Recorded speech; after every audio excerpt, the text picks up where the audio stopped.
قال النبي صلى الله عليه وسلم أول ما يحاسب به العبد يوم القيامة الصلاة আল্লাহ নবী সাল্লাল্লাহু আলাইহি ওয়াসাল্লাম বলেছেন, কিয়ামতের মাঠে, কিয়ামতের ময়দানে বান্দার সর্বপ্রথম নামাজের হিসাব হবে। কিয়ামতের ময়দানে সর্বপ্রথম বান্দার কাছ থেকে আল্লাহ পাক রব্বুল আলামিন নামাজের হিসাব নেবেন। যদি কোনো ব্যক্তি নামাজের হিসাবের মধ্যে ত্রুটি হইয়া যায়, ত্রুটি পায়, তাহলে ওই বান্দার কোনো উপায় নাই। এই জন্য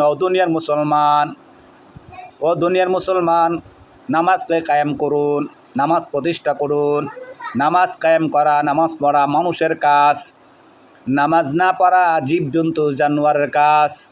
মানুষের কাজ হইল আল্লাহ পাকের ইবাদত করা, আর ইবাদতের মধ্যে সর্বশ্রেষ্ঠ ইবাদত হইল সালাত, নামাজ। এই জন্য আউয়ালু মা ইউহাসাবু বিহিল আবদু ইয়াউমাল কিয়ামাতিস সালাহ। কিয়ামতের ময়দানে হিসাব দেওয়ার আগে আল্লাহ পাক যদি হিসাব আপনার থেকে আমার থেকে নেয়, তাহলে আমার আপনার কোনো উপায় নাই। এই জন্য দুনিয়ার জগৎ ইবাদত করার জগৎ, দুনিয়ার জগৎ ইবাদত করার জগৎ, দুনিয়ার জগৎ নামাজ পড়ার জগৎ, দুনিয়ার জগৎ আল্লাহকে সন্তুষ্ট করার জগৎ। এই দুনিয়া থেকে আল্লাহকে সন্তুষ্ট করতে হবে নামাজ পড়ে। ইবাদতের মধ্যে সর্বশ্রেষ্ঠ ইবাদত হইল সালাত। এই জন্য ভাই, আমরা যেখানে আসি, যেখানে থাকি, যে অবস্থায় থাকি, আমার থেকে আপনার থেকে যেন এক ওয়াক্ত নামাজ কাজা না হয়ে যায়, ছুটে না যায়।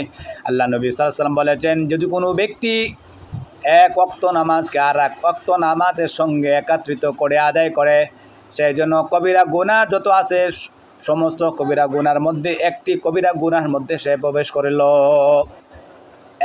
দুই ওয়াক্ত নামাজ একবার আদায় করা কবিরা গুনাহের কাজ। আমরা ব্যবসা করি, বাণিজ্য করি, চাকরি করি, নকরি করি, যাই কিছু করো না কেন, আমি যেন আমার আসল মালিক, আমার প্রভু, আমার রবকে যেন আমি না ভুলে যাই।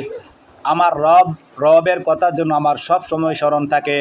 আজানের সময় মসজিদে আমার কাজ পেলে, যত গুরুত্বপূর্ণ কাজ আমার থাকুক না কেন, কাজ পেলে আমি আল্লাহর ডাকি, আমার প্রভুর ডাকি, আমার আসল মালিকের ডাকি, আমি আল্লাহ পাকের ঘরে, আল্লাহর ঘরে, আমার আসল মালিকের ঘরে আমি 5 ওয়াক্ত নামাজের সময় আমি হাজিরা দেব।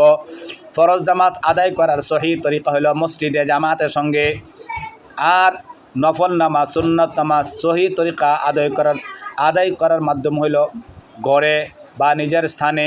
এজন্য সকলে আমরা 5 ওয়াক্ত নামাজ জামাতের সঙ্গে আদায় করার জন্য চেষ্টা করি ইনশাআল্লাহ।